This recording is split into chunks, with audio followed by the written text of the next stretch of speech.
to the Apply Rigor podcast. We are excited that you are here, and we are together today, really in anticipation of another great day. How are you, man? How are I you, am Dave abundantly Jones? blessed and walk in the favor of God. All right. Well, that's Yes, good. Does that ever change? it never changes. Good answer. Yeah. Good answer. Well done. Hey, today we have a special guest with us, and he's one of your friends, Dave. I'm going to let you He introduce him. is one of my best friends. He's my BFF. So, Well, do you have a man crush? I have a man crush on Ron.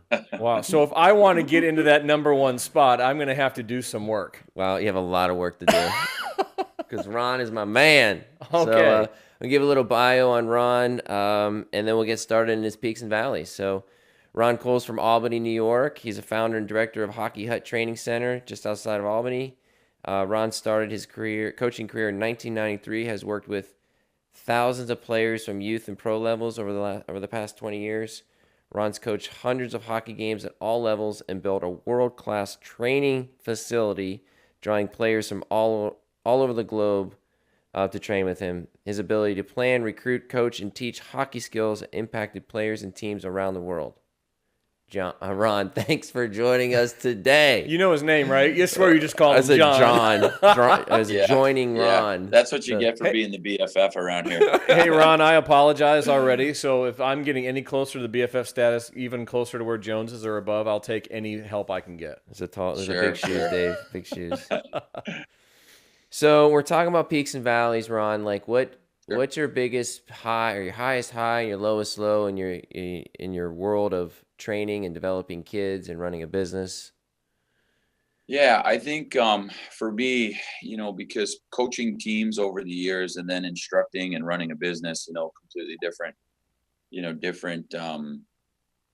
beasts. But from a my highest of high is really being able to build the training center here, in Clifton Park, and it's 2 miles from my house. And over the last 20 years, it's really become a wonderful destination and a place of, that the community trusts. And so, it's kind of a daily high for me, being able to, follow the Lord's path and really, it's funny, this training center is really the Lord's work. I mean, just applying rigor, so to speak, throughout the first 10, 15 years of my career. And one day, after treating people in the right way and doing things the right way, out of nowhere, I get key people in the community say, "Hey, we got to do this." And, here we are. So the high for me is, in my business life is just being able to come into the Hockey Hut every day and, make an impact on the community, make an impact on, kids, players of all ages, and also their parents. This journey of parenting and also the journey of youth sports can get quite tangled, and being that I've been at it for 25 years now, I try to help the parents as well. So for me personally, my high is just being able to come to this place every day and do what I do. I've had, building it was, one specific high, being able to put the shovel in the ground, but my everyday, day to day is kind of my high. Yeah, a couple of weeks ago, you had told me how many times you put on your skates. Do you remember that number? Oh man, It was something crazy. I forget. It's got to be over 65, 70,000 times between putting them on and taking them off. I mean, I'm on the ice. I'm on and off the ice probably 5 to 6 times a day, 7 times a day. We got a good laugh on that one. Yeah. I've been to your place. It is a world-class facility. I've seen you interact with the community, with, different leaders of the community. I've seen you interact with families and players that you're developing. And you're in your element. You're in what God's called you to do for sure. There's no doubt about that. And we're talking about now the valley. Like, what is your biggest valley, that you've been in? How did you persevere through it? What got you through? Yeah, I think, being of the entrepreneurial spirit and starting the business the way, that I did, which was really, I'm kind of good at coaching, and I think I want to try to do something with this. That's how it started, and it was well before my Christian walk, before I gave my life to the Lord. So, I feel, I look back on it, I know that God had his hands on me even when I wasn't paying attention. And, to put me in this position and allow me to do really what he's gifted me to do. But in that entrepreneurial spirit, I think again, I've had no severe lows in what I do. It's the day to day of, you have your family and in the pressures of being an entrepreneur, you know, um, am I going to be able to pay the bills? Where are my business systems? Where are we at with, certain just small day to day things, and those pile up, if you allow them to, and I've gotten into certain situations in my life where I've allowed them to kind of pile up on me, and then I start to feel a little bit weighted. And where I pivot on that as much as possible is just getting back to basics. What am I here for? What am I doing? What is my mission statement? What is my vision of the business? And so I get my feet back down onto the ground, and I do what I do well. And I go back to basics of interacting with clients and customers and making the phone calls and reaching out and getting my marketing plan back on, you know what I mean? And just that day to day diligence of doing the right things to get business back on track. And it's so funny because I get to the certain point and I always think like, oh, we're off track. And, you know, just a small amount of diligence or rigor, and the next thing you know, we're right back on track. So I think the key is not letting it get too far away from you, and really being able to recognize that you are heading into a valley. That's good. Yeah. When I think of I don't know the exact scripture, maybe you know it because you know scripture so well. We're talking about renewing your mind. Why do you don't let him do that. Yes, go on. Is it in Romans, Dave? When you're talking about renewing your mind every day and becoming fresh, right? Like, Yeah. if you don't renew your mind, renew your spirit. What's that scripture? It's in Romans about renewing your mind. Yeah.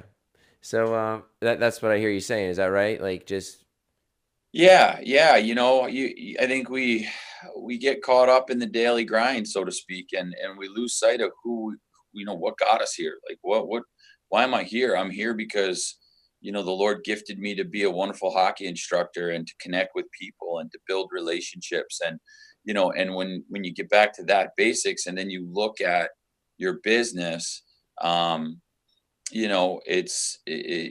it brings you back and it puts your feet on the ground, and then you got to dig, right? And then you got to work, you got to work, and you got to see where you've gone wrong, but you got to work, and I hate to use the word grind, because to me, my life and my job is not a grind. It's a gift from the Lord. So I just try to, honor him in my actions, and really rely on him. I think a lot of times too, right? We try to grab the steering wheel and we try to muscle this car of life around, and sometimes you just got to take your hands off the steering wheel and just simply honor the Lord in your actions. And boy, he's a pretty faithful guy. Yeah. So Ron, I think that some people view this idea of process, because that's a lot of what you're talking about in terms of building a plan Sure. and then reviewing a plan and that kind of thing. A lot of entrepreneurs and leaders out there look at process as a trap, where in actuality, strong process can bring freedom. Talk to me about what you go through a little bit more in terms of your process, whether it's review or planning, because a lot of people are good at talking about it, but not a lot of people do it really, really well. What is your rhythm? Like, how do you do that as a business owner? Well, I'll be honest with you, I'm not really good at it. I'm really not. What is the process for me? It's first you got to recognize, right? You got to recognize, I think, the situation that you're in, and be very real and very honest. And there's a great Christian song, right? You sign your name at the end of the day, and if you're not doing an everyday evaluation of where you're at, you really don't know where to start. So, what is my process? My process is just really reviewing my day and making sure that I'm doing the right things. And then from there, in our business, it's all about your schedule, making sure that your schedule is full, right? For us, we have, ice slots and slash kind of a billable hour type of a situation. So you have to review your schedules and you have to see where your holes are. And then from there, we've had so many, amazing people come through the door, and people in this type of a business that I'm in, they kind of forget about that we're here. So really it's our fault for not reaching out. So now you start reaching out. Now my process is to reach out to the community, whether it's a simple email, whether it's a, hey, I haven't seen you, when are you coming back in? Hey, how's John doing? Authentically call, really being authentic about the call, not just a quote unquote sales call. And then at that point, it just kind of takes on a life of its own for me. One of my biggest weakness in my business has been my business systems, and that's been a constant work in progress. And, it's cool to build a good team of people and have a good support, system around you. But that also comes with its valleys as well, and you've got to work through those. So that's a whole nother, we need another podcast for that one. Right. So one of the things we talk about when we get into the valley is being depleted, either mentally, emotionally, physically, or spiritually. And you talked a little bit a few minutes ago about some of the things that drag you down. It sounds like a lot of administrative functions are kind of, knives in your back, so to speak, that you just kill you. So when you go through that and you start to feel depleted, what exactly do you do? Because you kind of touched on a little bit of kind of doing some review, but I got to believe it's more than that. What else do you do to try to fight it when you start to feel depleted in those areas? Yeah, well, for me, I'm an emotion. I'm driven off my emotions. I think mentally, I'm pretty tough in regards to my day to day work and what I do and how I approach things. Physically, I'm great. Spiritually, that I'm a work in progress at all times, right? But Yeah. but really, I'm driven off my emotions. So I think keeping my emotions in check is a very, very big struggle for me. Um, because when you're, I don't know, in my job and what I do, you have to show the emotion. Sometimes with kids and families, you have to be able to kind of help them get forward. You're trying to help them achieve, and because I'm driven off my emotions, that's the way that I try to drive them, which improves their experience here because they're seeing the passion that I bring forward. But in business, it's not a great thing to have, right? Yeah. So I think I struggle with, trying to keep my emotions in check and staying focused on process. And what is that process? That process is really just like I was talking about earlier, just making sure that, I'm reaching out, making sure that, the numbers are good, making sure that the guys that are working for us here that are, they're doing their jobs. And for me, my biggest blessing is also my biggest curse because people want me to be on the ice, but I can't be on the ice and teaching as much. It's just not physically possible. So, I can't be on the ice and run my business, right? I'm Mhm. working in my business, not on my business. And so that's been, a big piece too, from a process perspective, getting the community to work with other instructors at our training center. As we land the plane here, Ron, really appreciate you being on this morning.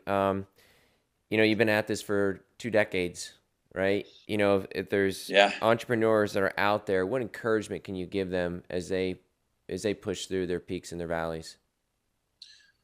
Well, I think the encouragement is you made a choice to do something that you love and that you're passionate about. Have a focus and have a plan, work the plan. Most importantly, most importantly, treat people well, Mm. right? And I think from my perspective, God put you in this position for a reason, and you have to trust that. And to the apply rigor, portion of that, you're gonna hit valleys. There's gonna be valleys, whether they're light or whether they're deep.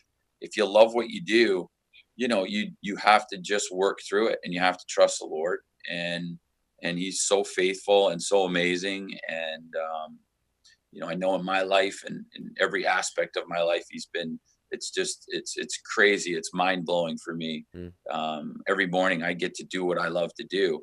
It would be almost disrespectful to stop working or you know what I mean, to stop. Mm-hmm. So you just keep working and keep grinding, and sometimes you got to take your hands off the steering wheel. And I know every time I've done that, and stayed focused on him, stayed focused on my business and what I love to do, great things have followed. Awesome, man. Well, thanks again for being on.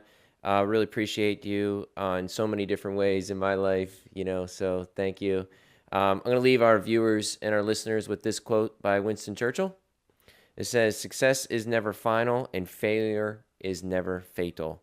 It's your courage through both that counts." Thanks for joining us. We'll see you on the next podcast.